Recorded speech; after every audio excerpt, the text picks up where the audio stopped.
Hello et bienvenue dans ce nouvel épisode du podcast Envie de changement. Au programme aujourd'hui, on va continuer dans la lignée du dernier épisode, un journal de bord. En gros, c'est quoi? C'est t'expliquer le quotidien d'un entrepreneur en ligne, d'un coach business entre guillemets, d'un expatrié aussi en Thaïlande. On va voir donc différents aspects de la vie un peu plus perso, de la vie plus professionnelle, tout simplement dans le métier entre guillemets de créateur de contenu, d'entrepreneur en ligne, d'accompagnateur via mes coachings. Donc l'idée c'est vraiment que tu puisses faire peut-être des parallèles avec ton activité ou peut-être du mode de vie que je peux avoir et que tu voudrais avoir. Bref, l'idée c'est que tu puisses un petit peu rentrer dans mon univers pour potentiellement tirer des leçons pour toi ou tout simplement pour te divertir pendant ta marche, pendant ce que tu veux. Aujourd'hui, en tout cas, je suis ravi de continuer ce format qui est un format qui est assez sympa à faire concrètement où il n'y a pas en fait grand chose à inventer. Il suffit de raconter un petit peu sa semaine. Si jamais toi tu crées aussi des podcasts, n'hésite pas à tester ce format-là.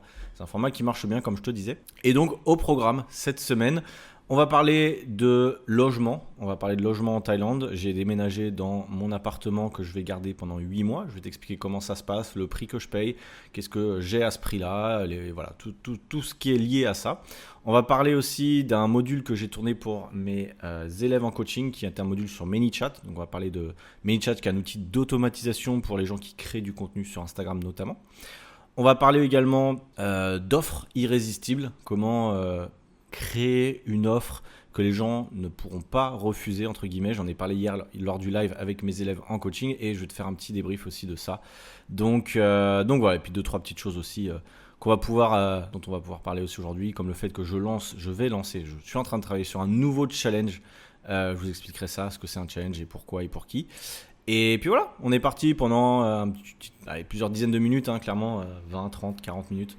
Et puis voilà, tu peux sélectionner un petit peu le format, ou en tout cas la thématique qui t'intéresse le plus. Tu peux avancer si tu es sur YouTube, si tu vois que voilà, toi tu es plus sur le côté entrepreneuriat, moins sur le côté Thaïlande, tu t'en fous un peu. Bon, moi tu peux avancer un petit peu. Ou voilà, si tu es sur Spotify, tu peux aussi un petit peu avancer, il n'y a pas de souci. L'idée c'est que ça soit un épisode assez varié, on parle un petit peu de tout.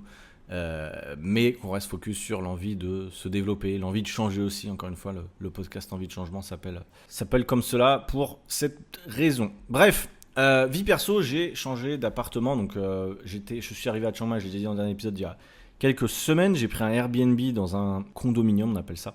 Donc, c'est une résidence d'appartement, enfin des appartements si tu veux. À Chiang Mai, j'avais pris un Airbnb parce que je voulais déjà pendant une semaine un petit peu visiter des apparts. Donc j'ai visité des appartements cette semaine, oui, et j'ai déménagé très rapidement. Il faut savoir qu'en Thaïlande tout se passe très vite. T'as pas besoin de 10 000 paperasses. Tu peux même rentrer dans l'appart avant d'avoir signé quoi que ce soit. C'est un peu comme ça. Donc c'est très pratique concrètement. Je voulais un appartement sur le long terme. J'ai déjà expliqué pour plusieurs raisons. Un, avoir de la stabilité. Faire un petit peu son chez-soi, entre guillemets. Moi, ça fait depuis décembre 2019 que je n'ai pas eu de chez-moi pendant plusieurs mois, concrètement. Donc, tu vois, ça fait un petit moment quand même. On est en 2025. Donc, en vrai, ça fait plus de 5 ans, 5 ans et demi que j'ai pas eu d'appart, plus de 3-4 mois, je dirais. Donc voilà, ça commençait à me peser un peu. J'avais envie, voilà, je suis content un petit peu, tu vois, de pouvoir un petit peu me réinstaller, investir peut-être dans de la déco, des lampes, des machins. Parce que quand tu vis de Airbnb en Airbnb depuis des années, t'as jamais rien acheté. C'est aussi un avantage. Moi, j'étais très minimaliste, j'ai jamais rien investi que je ne pouvais pas entre guillemets mettre dans mon sac. Pour rappel, j'ai un sac cabine. Je voyage avec un sac cabine depuis très longtemps, donc tu vois bien, tous les achats que je fais sont quand même très réfléchis pour que ça rentre. Donc voilà, là maintenant, je peux dépenser un petit peu plus entre guillemets dans des choses. Tout en restant raisonnable évidemment, mais l'idée c'est de rendre un petit peu l'appartement plus cosy parce que c'est un appartement que j'ai loué là pour 8 mois, donc il y a déjà des meubles, il est meublé, mais ça manque un petit peu de caractère, c'est pas hyper cosy, tu vois. Derrière moi, c'est sur YouTube, il y a 3 plantes en haut et des fausses plantes et c'est tout, il y a rien, il n'y a pas de lampe, donc je vais installer un petit peu tout ça dans peu de temps. Et je voulais aussi un appartement où on puisse travailler correctement avec plusieurs tables, bureaux, avec une lumière à peu près pas mal. Là, je pense que le spot est pas mal. J'ai trouvé ce spot là, derrière un bureau aussi. Bref, l'idée c'était d'être confortable pour pouvoir travailler. Et finalement, c'est bizarre, mais j'ai choisi l'immeuble dans lequel je résidais déjà. C'est-à-dire que j'avais loué un Airbnb déjà dans cet immeuble-là. Et finalement, j'ai trouvé qu'il était top cet immeuble. Pour ceux qui l'ont peut-être vu en story, c'est un immeuble où il y a une piscine sur le toit. C'est une des seules piscines sur le toit dans le quartier, et je dirais même, dans le quartier, avec vue sur montagne, tout ça. C'est clairement, je pense, la meilleure piscine, en tout cas celle que je connais, du quartier, pas de la ville, parce que la ville est très grande. Chiang Mai, c'est c'est 1 et quelques millions d'habitants, donc c'est très grand, on peut pas tout connaître. Mais Voilà, en tout cas, c'est un super spot pour travailler en haut. J'ai déjà dit dans l'épisode précédent, je crois, mais j'ai un espèce de coworking en haut qui est top. Il y a quasiment personne, donc ça me fait un salon en plus si tu veux pour travailler. Donc ça, j'aime bien pour sortir un petit peu de l'appart de temps en temps. Et l'appart que j'avais en Airbnb, il était un peu petit. Très honnêtement, on avait une belle vue sur les montagnes, c'était pas mal, mais il faisait que 30 mètres carrés. Et quand t'es deux, bah, c'est pas évident pour travailler, honnêtement. C'était pas hyper cosy et c'était un peu petit. Là, on a un nouvel appartement qui fait 45 mètres carrés, donc c'est parfait pour deux. Honnêtement, je vous ferai un room tour. De toute façon, je pense que je vous ferai une vidéo YouTube pour vous montrer un petit peu ce qu'on peut avoir à ce prix-là. Je vais te donner les prix dans un instant. Mais là, honnêtement, c'est plutôt top. En plus, c'est assez calme. La vue, elle est correcte. J'ai pas vu direct sur les montagnes. Je les vois un petit peu en tournant la tête. Mais c'est assez calme. Il y a la rue, mais elle est un petit peu loin. Donc, ce qui fait que, honnêtement, c'est parfait pour dormir. Donc voilà, pour le moment, je suis assez content.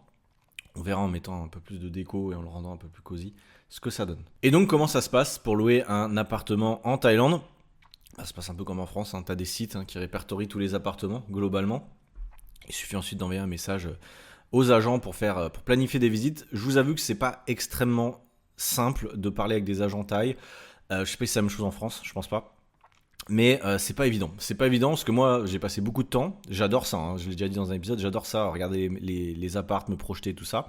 Donc j'avais déjà une liste de 5-6 apparts que je voulais visiter. Je lui ai envoyé la liste à l'agent. Et ça a mis un peu de temps en fait. Moi, je pensais qu'en une semaine, ça allait être réglé. En fait, ça m'a un peu plus de temps que ça. On a envoyé le message le vendredi. Et on a pu visiter que 9 jours après. Pourquoi? Parce qu'il y avait plein d'apparts qui n'étaient pas encore sur le marché, entre guillemets, qui n'étaient pas vides. Et en Thaïlande, ils veulent pas, entre guillemets, que tu visites s'il y a déjà quelqu'un dedans. Bon, je sais qu'en France, ça se faisait, de visiter quand il y a quelqu'un dedans. Ici, apparemment, ça se fait pas trop. Donc, on devait attendre, en fait, finalement, souvent le 1er juillet, donc là, on est le 4 juillet, que les gens quittent leur logement. Donc, c'était un peu casse-pied pour visiter des trucs. Et donc, en attendant, il y a pas mal d'apparts aussi qui ont été déjà pris. Il y a des gens qui ont prolongé finalement dans leur appart. Donc, en final, sur la liste de 5-6 que je voulais voir, on en a visité que 3, enfin 2 qui étaient sur ma liste, plus on a visité 3 dans l'immeuble dans lequel je suis aujourd'hui. Et bref, les appartements qu'on a visités, il y en a 2 qui n'étaient pas tout à fait dans le même quartier, enfin dans le même quartier mais à l'opposé, c'est-à-dire à 15 minutes à pied d'ici.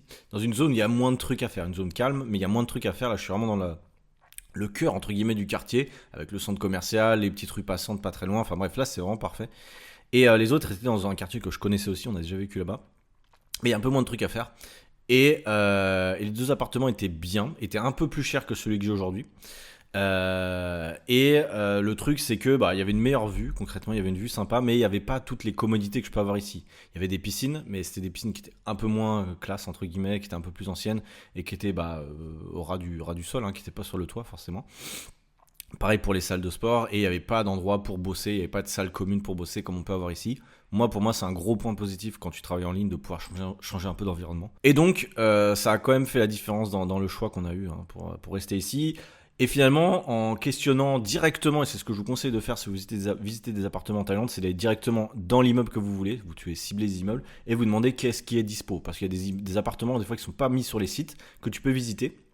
Pour le coup, ici, j'ai visité 3 appartements qui étaient libres dans l'immeuble dans lequel je suis, alors que sur Internet, il n'y en avait qu'un de dispo. Bon, il s'avère que c'est celui dans lequel je suis, mais il y en avait 2 autres qui étaient encore moins chers, qu'on a pu visiter, qu'on n'a pas pris pour différentes raisons. La première raison, c'est que c'était très bas en termes de hauteur. C'était au floor numéro 2, l'étage numéro 2, il n'y avait pas beaucoup de luminosité, donc c'était peu lumineux, du coup, c'est pas très pratique.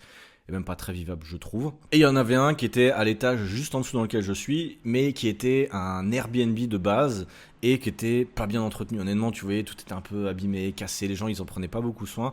Et honnêtement, ça donnait pas trop envie quand tu sais que tous les meubles, les machins sont un peu abîmés. Honnêtement, sur un immeuble qui date de 2016, il a 9 ans, ça faisait un peu chier. Donc même s'il était moins cher, honnêtement, je me voyais pas vivre là-dedans. Et donc, on a choisi hein, l'appartement au niveau 5, avec un peu de hauteur quand même. En Thaïlande, plus tu montes en hauteur, plus ça coûte cher. Je pense qu'en France, c'est un peu le cas aussi. Parce que tu as une meilleure vue, souvent, plus de luminosité, et voilà, ça se passe comme ça. Et donc, bref, on est au floor numéro 5 sur 7, donc c'est assez haut, entre guillemets. Mais Chiang Mai, c'est des petits immeubles. Hein. C'est pas comme à Bangkok où ça va jusqu'à 30 étages. Ici, c'est un peu différent. Et donc voilà, pour cet appart, qui est un appart donc avec une chambre, une salle de bain, un salon, voilà, une table à manger. Enfin bref, tu vois, il y a un bureau aussi derrière moi, je vous montrerai. Il y a pas mal de choses. Et donc cet appartement était initialement à 23 000 bahts pour 6 mois. Parce que moi, au début, j'avais demandé 6 mois. Donc 23 000 bahts pour 6 mois, je te dis combien ça fait. Ça fait 602 € par mois. Mais au final, après, j'ai réussi à négocier à 22 000 bahts. Alors oui, en Thaïlande, tu peux un petit peu négocier. Donc ça fait 576 euros pour 8 mois. Du coup, j'avais décidé ensuite de rester 2 mois de plus, donc 8 mois, jusqu'à début mars, parce que début mars, c'est là où il commence à tout brûler en Thaïlande, et c'est un peu chiant la pollution, surtout à Chiang Mai.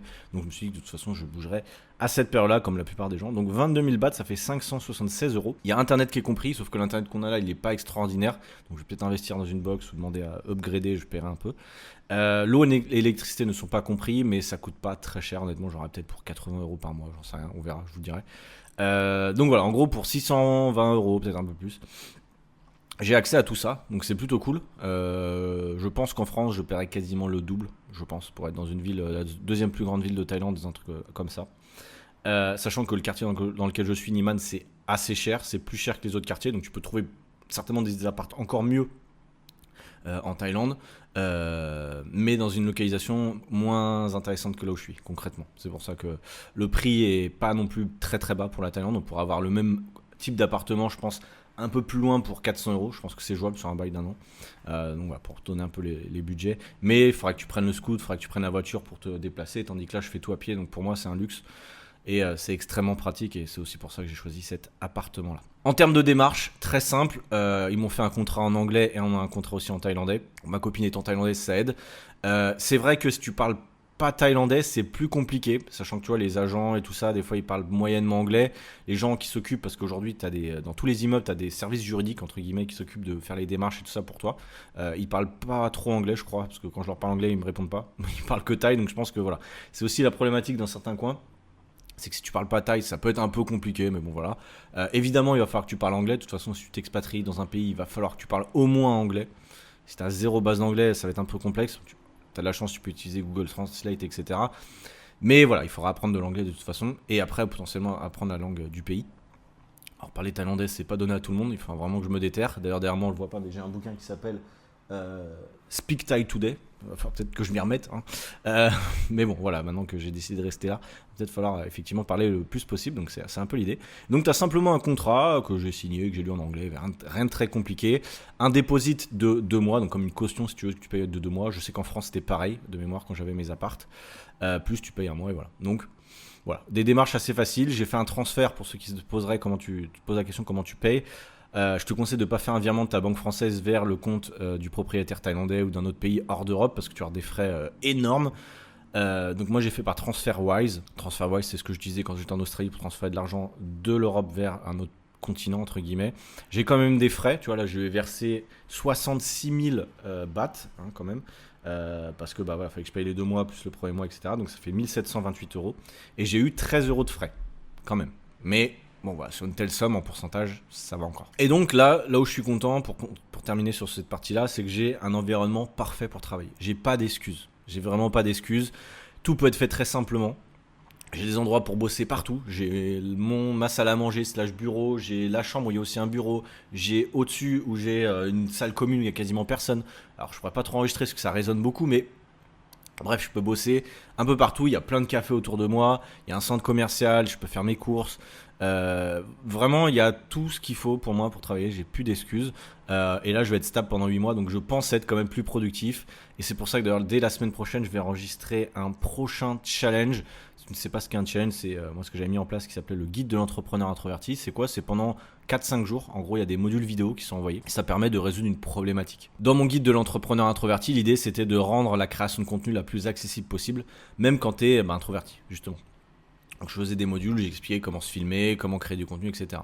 Là, je vais créer un prochain challenge qui sera un peu plus ciblé. Parce qu'au début, quand j'ai fait ma transition business, j'étais un peu perdu, je savais pas trop qui a parlé, pour qui parler, les entrepreneurs, les machins. Là, le prochain challenge, ça sera globalement plus pour les coachs, parce que c'est clairement ma niche aujourd'hui, dans mon accompagnement qui s'appelle les coachs libres.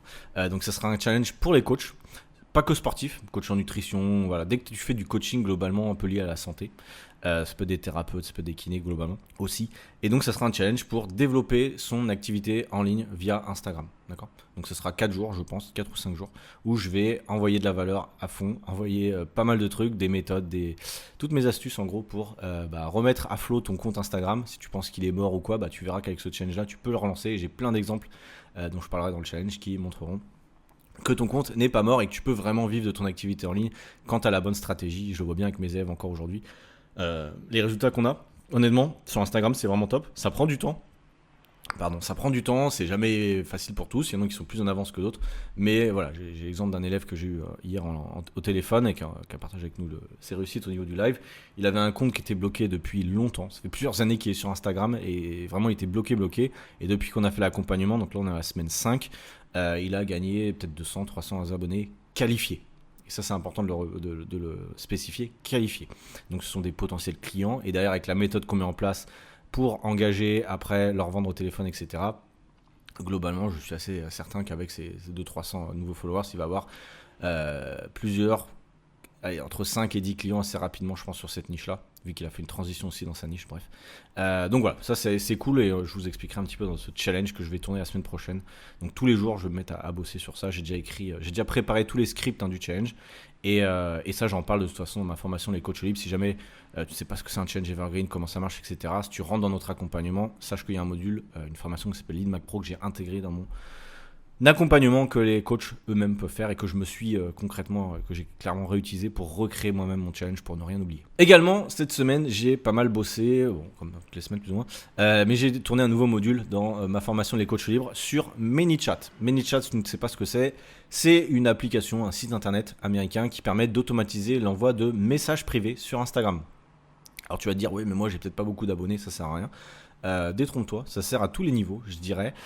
L'idée c'est quoi ? C'est que pour te faire un petit peu le truc simple, ce qu'on veut, c'est automatiser les choses. En gros, ce qu'on veut, c'est que chaque création que tu fais sur Instagram serve un objectif. En gros, l'idée, c'est que les gens deviennent des prospects qualifiés et que tu puisses leur vendre ton offre. Okay, donc l'idée, c'est de créer des contenus, souvent des réels, avec des appels à l'action, genre commente X pour recevoir Y, donc commente guide pour que je t'envoie mon e-book de recettes, ou commande challenge pour que je t'envoie mon challenge de perte de poids, ou le challenge là que je vais créer, clairement, vous verrez bien. Sauf que souvent, on est obligé d'être connecté juste après pour leur envoyer, ça prend du temps, du coup des fois on répond au bout de 2-3 heures, les gens ils sont déjà passés à autre chose, ils ont oublié.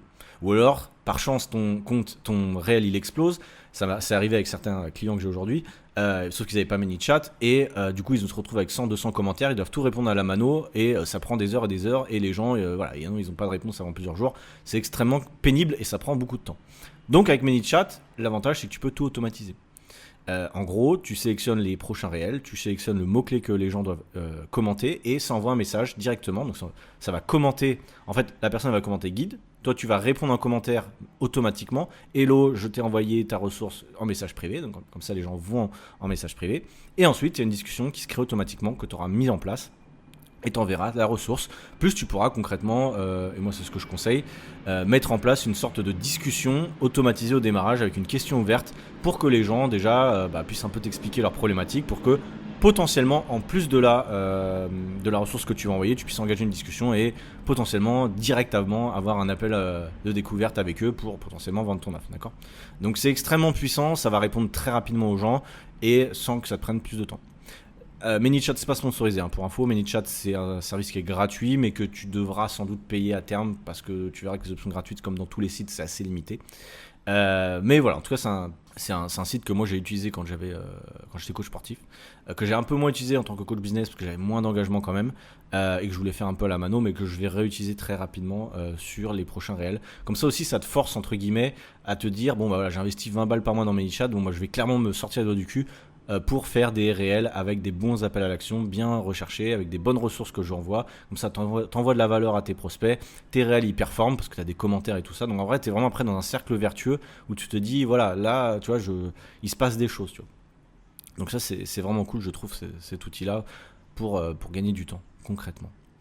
Hier pour passer à un sujet différent, on a fait un live hier avec mes élèves en coaching, et je voulais qu'on reparle entre guillemets de l'offre irrésistible. Okay, avec tous mes élèves, quand ils rentrent dans mon accompagnement, il y a des gros modules et une grosse partie de formation sur ton offre. En gros, comment la rendre irrésistible, comment ça soit clair pour toi et pour les gens à qui tu la présentes au téléphone, et ça prend un peu de temps concrètement.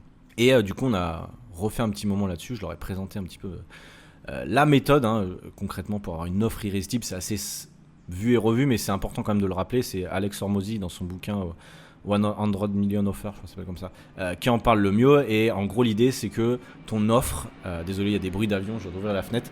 C'est un des inconvénients de la part dans lequel je suis. Potentiellement, c'est dès que tu ouvres les fenêtres, tu entends les avions, mais donc dès que c'est fermé, tu les entends plus. Bon, voilà. Mais on est dans un quartier où il y a un aéroport. Bref.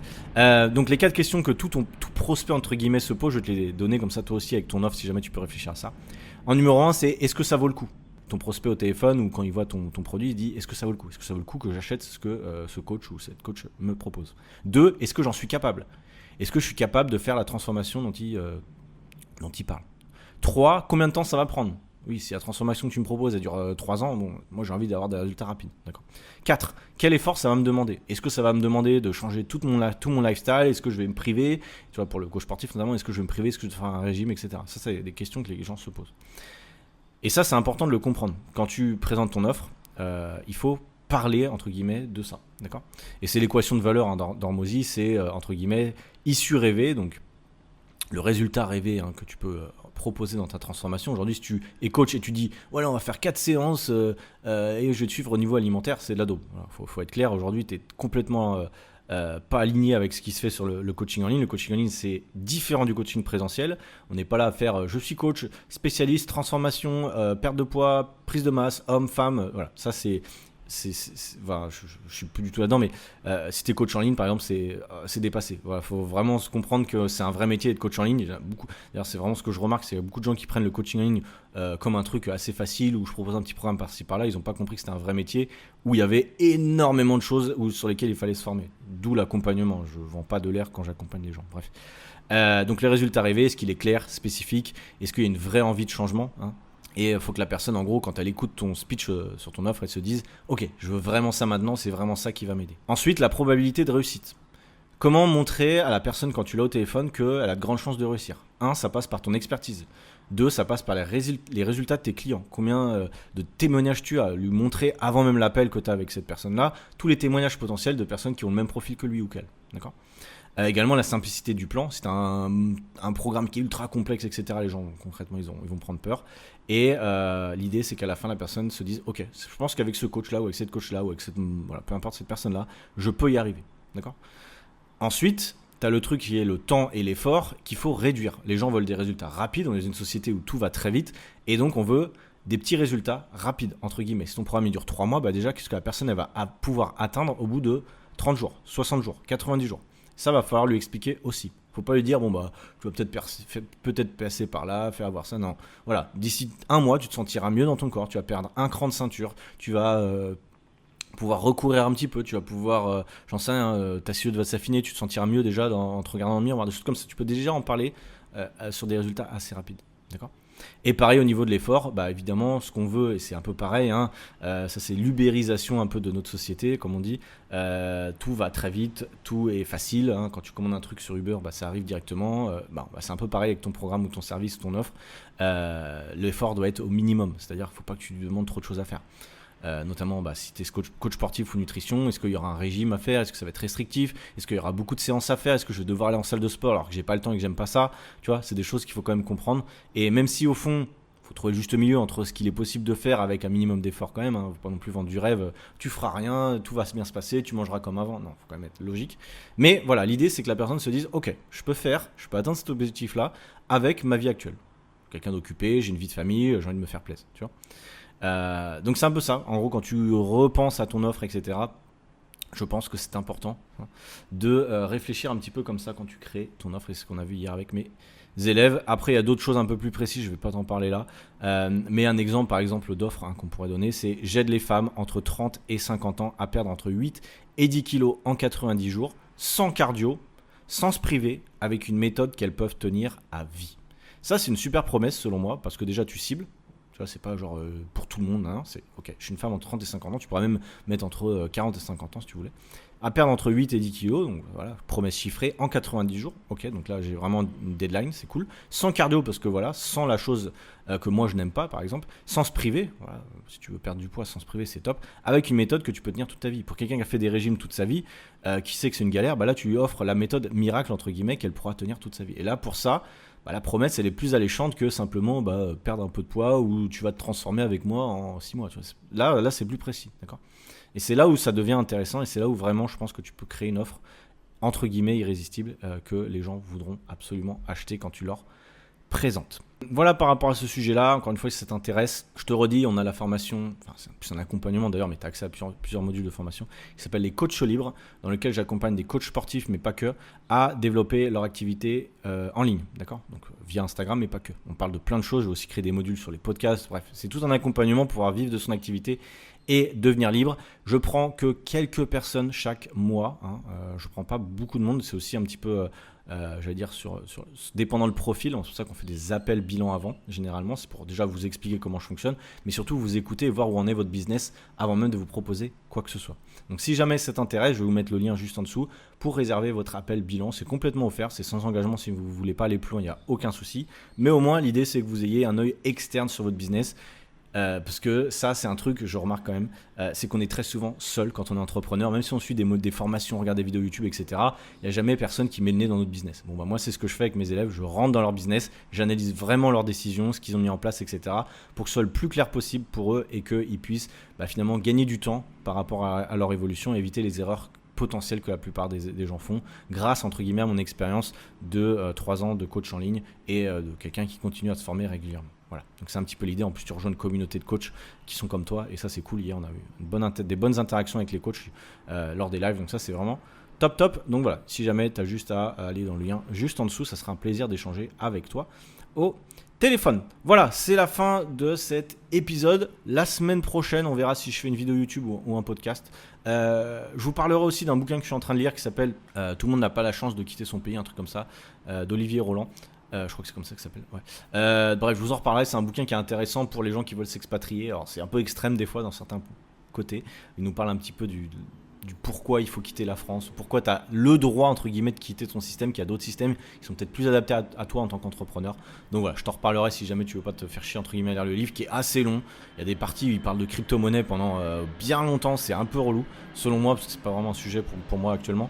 Mais voilà, en tout cas, c'est assez intéressant et je vous en reparlerai. Je vous en reparlerai très prochainement. Bref, en tout cas, j'espère que ce nouveau format, entre guillemets, t'intéresse. Il y a peut-être des sujets qui sont un peu plus intéressants ou dans ton quotidien.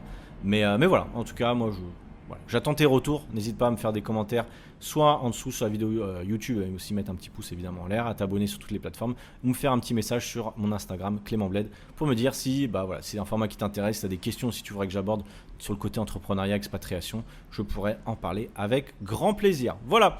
On se quitte sur ces belles paroles. Je te souhaite une très bonne journée, une bonne semaine quand tu écoutes ça et à très bientôt. Ciao, bye.